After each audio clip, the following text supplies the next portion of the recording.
Hello hello प्रार्थना hello hello या ठिकाणी उत्कृष्ट भजन आणि प्रार्थना या ठिकाणी भजन या नावाने या नामस्मरणाने आज गुहांनी सुरुवात केलेली आहे। त्याबद्दल आमच्या श्री ब्राह्मणदेव प्रासादिक भजन मंडळाच्या वतीने खूप खूप आभार मानतोय। त्याचप्रमाणे पक्वाचा तबलाचा दादाचा माझ्या मते या वर्षी कुठेतरी पक्वाचा नंबर पण या ठिकाणी माझ्या मते आलेला होता विजय क्रीडा मंडळाचा कुठेतरी। एकदा जोरदार टाळ्या होऊन जाऊ दे खरं। हॅलो आणि बुवा बरंच काय काय बोललेले आहात त्याची परतफेड नक्की करतले। जरा एक गाणं घेत आहे आणि कारण जसा भजन सुरुवात झालेली आहे ती रूपावलीपर्यंत भजन या नामस्मरणानंतर गजराच्या माध्यमातून मनोरंजन आणि नवीन नवीन जी काय सांगशील ती गाणी म्हणतले त्याचं काय वाद नाही।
या ठिकाणी सुप्रसिद्ध धुळकबुवा या ठिकाणी आलेले आहेत त्यांच्या आमच्या मंडळाच्या वतीने खूप खूप आभार मानतो। त्याचप्रमाणे विशाल मसूरकर बुवा यांचे शिष्य कल्पेश धुरी या ठिकाणी आलेले आहेत आणि त्यांच्याकडून माझ्यासाठी हे 101 रुपयांचं पारितोषिक आलेलं आहे। धन्यवाद मंडळाच्या वतीने स्वीकार करतो, आभार मानतो। त्याचप्रमाणे या विरारमधील तुमचे अभिनेते आणि अष्टपैलू कलाकार ते म्हणजे आमचे तेजस जांभवडेकर बुवा या ठिकाणी आलेले त्यांचेही आमच्या श्री ब्राह्मणदेव प्रासादिक भजन मंडळाच्या वतीने खूप खूप आभार मानतो। त्याचप्रमाणे आज गणपती म्हणू नका अनेक गीत आज विशाल मसूरकर बुवांना आणि सचिन कुडाळकर बुवा आमचे गोटनकर बुवा यांच्या लेखणीतून जे गीत लिहिली जातात ते म्हणजे आमचे स्वप्नील घोसावी बुवा या ठिकाणी आलेले आहेत। त्यांचे देखील आमचे श्री ब्राह्मणदेव प्रासादिक भजन मंडळाच्या वतीने खूप खूप आभार मानतोय।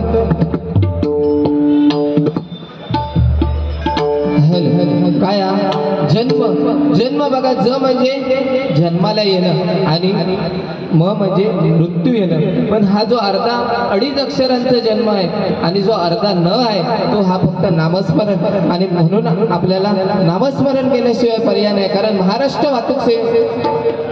वाहतूक सेना यांनी आज या ठिकाणी नामस्मरण करण्यासाठी आम्हाला या भजन करण्यासाठी संधी दिलेली आहे। कारण अनेक कार्यक्रम ठेवू शकले असते पण तो कोणताही कार्यक्रम न ठेवता या ठिकाणी सत्यनारायण महापूजेच्या चरणी हे नामस्मरण भजन कीर्तन पूजन ही आपल्या कोकणातील कला आहे आणि ही कला जपण्याचं काम त्यांनी केलेलं आहे। म्हणून पुन्हा महाराष्ट्र वाहतूक सेनेसाठी एकदा जोरदार टाळ्या होऊन जाऊ। कारण सूर्य कधीही कोणाला झाकत नाही, सूर्य कधीही कोणाला झाकत नाही, तलवार कधीही कुणाला वाकत नाही। सूर्य कधी कुणाला झाकत नाही, तलवार कधी कुणाला वाकत नाही। आणि ह्या महाराष्ट्र वाहतूक सेनेची कुणाच्या बापालाही घाबरत नाही, कुणाच्या बापालाही घाबरत नाही, कुणाच्या बापालाही घाबरत नाही। त्यांनी सांगल्यानी मी रिक्षावाला असोय व तुमच्या माहितीसाठी सांगतोय, मी जरी लहान दिसलोय तरी मी रिक्षा चालय होतोय 2 वर्ष।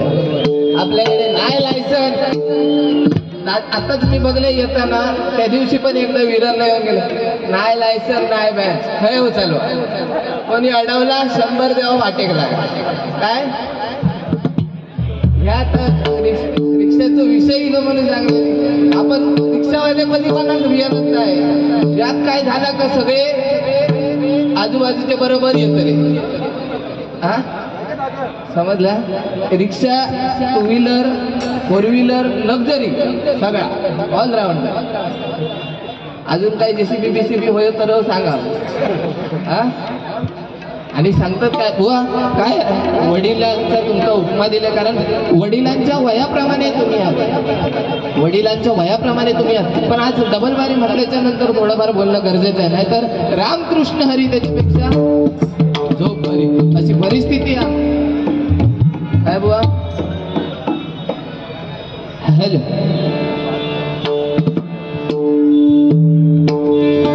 काय करू तुम्ही जसा बोलणार तुम्ही जशी बारी करणार तसं मी करणार कारण आज खरोखर भाग्य आहे माझं बुवा सुशील गोटनकर बुवांकडे मी आज शिकतोय आणि त्यांच्या पावलावर बुवांनी सांगितलं तसं पाऊल ठेवून चालण्याचा प्रयत्न करतोय पण आज तुमच्यासारखे बुवा अभिषेक सिरसाड बुवा जनार्दन पेडणेकर बुवा यांच्याबरोबर डबलबारीची संधी मिळाली आणि त्यांचा मान आणि रिस्पेक्ट ठेवूनच बारी करणार तसं तुम्हाला काही न बोलता म्हणजे करणार पण डबलबारी म्हटल्याच्या नंतर बोला खोया नाहीतर तुमका सांगता येत असं पण सध्या परिस्थितीच बिघडलेली आहे नवोदित बुवा जर झाले आज तुम्ही सांगलास की नवोदित बुवांना तुम्ही साथ घेऊन आज संदीप पुजारी बुवा करतात पण परिस्थितीच बिघडलेली आहे कारण नवोदित बुवा म्हटल्याच्या नंतर सध्या 5-6 गाणी इली का बारी करतात पण आमची बुवांनी सांगितला होता की जोपर्यंत भारूड सांगा केला नाही तोपर्यंत डबलबारीत हात घालायचा आणि त्या दिवशी जोगेश्वरीला डबलबारी झाली त्या ठिकाणी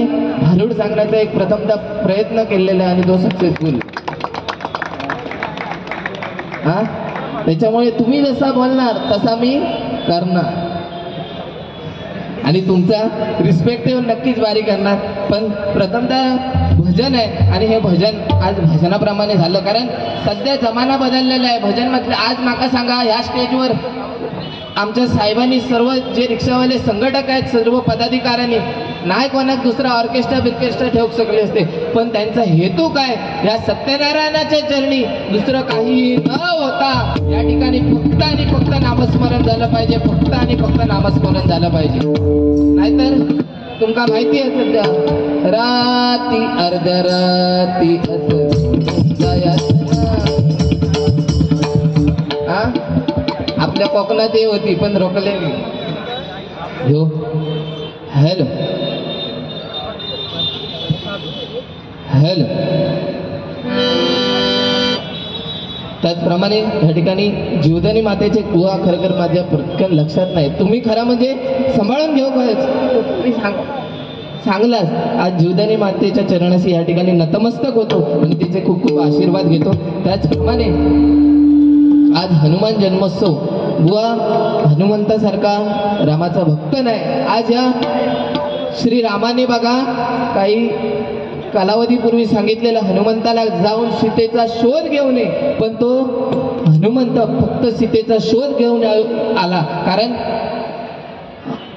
जो लंका घेऊन येऊ शकत होता जो हनुमंत लंका घेऊन येऊ शकत होता तो सीतेचा असो घेऊन येलो असतो नाही असो घेऊन येलो असतो असो कसं असो असो घेऊन येलो असतो पण त्याने रामाने सांगितलं की फक्त जाऊन त्या ठिकाणी शोध घेऊन ये म्हणून श्रीरामाचा एकमेव भक्त भक्त तो म्हणजे हनुमंत हनुमान जन्मोत्सव त्यात खूप खूप तुम्हाला शुभेच्छा देतो आणि गेल्या वर्षी याच दिवशी हनुमान जन्मोत्सव दिवशी पेडणेकर बुवांबरोबर प्रथम बारी केली सिनियर बुवांमध्ये प्रथम पेडणेकर बुवांबरोबर बारी केली हा त्याचप्रमाणे कैलासवासी काशीराम परबुवांचा आज तुम्ही सांगितलं कैलासवासी काशीराम परबुवा बुवा कैलासवासी काशीराम परबुवांच्या वाडीतच आमच्या घरी आणि बाजूबाजू घरं आणि त्यांच्यामुळे आज 12-12-12 ह्या मृत्यू येणं ह्या कोणाचं काम नाही कारण त्यांची जी भजनाची पुण्याई होती ती त्यांच्या कामी इल्लेली आहे कैलासवासी काशीराम परबुवा म्हटल्याच्या नंतर जागेवर काय असतात आज श्रीधर मुनगेकर बुवा आणि कैलासवासी काशीराम परबुवांच्या अनेक बुवा बाऱ्या झाल्या आणि त्यांनी ती जोडी टिकवून ठेवलेली होती श्रीधर मुनगेकर बुवा आणि फेमस जोडी आणि कैलासवासी काशीराम परबुवांनी 11-12-12 ह्या दिवशी 11:30 वाजता भांडूप येथील साहिल या ठिकाणी सांगितलेलं तुला शिकवणार, भजन करायला तुला शिकवणार. पण त्याच दिवशी दुसऱ्या दिवशी त्यांचा मृत्यू आला. आज माझं दुर्भाग्य आहे, पण त्यांचे आशीर्वाद खूप पाठीशी आहेत. त्याच्यामुळे आपलं काय कमी नाही. आज सुशील गोटणकर बुवांनी किंवा चंद्रकांत देसाई, काशीराम परब बुवांचे कोणतेही शिष्य असले तरी आपल्या पोरग्यासारखा माका जपलेला. त्याच्यामुळे कोणाकडे गेलं तरी काय टेन्शन नाही. हा बाकी आंबे बिंबे येताना वाईट घेऊन येऊचे ते नाही आणलं. आता ते सांगतले तुमका माहिती नाही, ते आता वाय जरा भजन होईपर्यंत गपरवलेले होत, पण ते आता अनेक आवाज काढून दाखवतले. फक्त एक आताचा आवाज काढू नको, आचारसंहिता हा 10 वाजे. आता सुरुवातीक तुम्ही येऊच्या आधीच पोलीस येऊन गेले हा. त्याच्यामुळे बाकीचे खयचे आवाज काढा तुम्ही. हा बाकीचे खयचे काढा. धावत्या गाडीचो नको, हा ते काढतले खालून काढतले धावत्या गाडीचं. ते गपरावाचे नाही. ते मी जरी बोलायचं कमी असलंय तरी ते त्याच्यात 5 पटीने बोलणार माणूस आतो. गप आता भजन होईपर्यंत तो गपरवला. आता पुढे बघा त्यांचं काय काय हळूहळू. आता त्या दिवशी 4:30 वाजेपर्यंत, 4:30-5 वाजेपर्यंत जे 8 वाजता चालू केले नाही. मी म्हटलं आता भूक लागात, आता भूक लाग. उठानच माणूस जाऊ तयार नाही भांडूप मध्ये. नाही म्हटलंच तरी घेतलं नाही एवढा पेटी भरून. कसा कुठला माणूस उद्या काय तर म्हणतात हॉटेलमध्ये जाऊन बघू. धन्यवाद बुवा, खूप खूप तुमचं आभार मानतो. आणि त्या ठिकाणी रूपावलीला सुरुवात करतोय.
Melody.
Bye.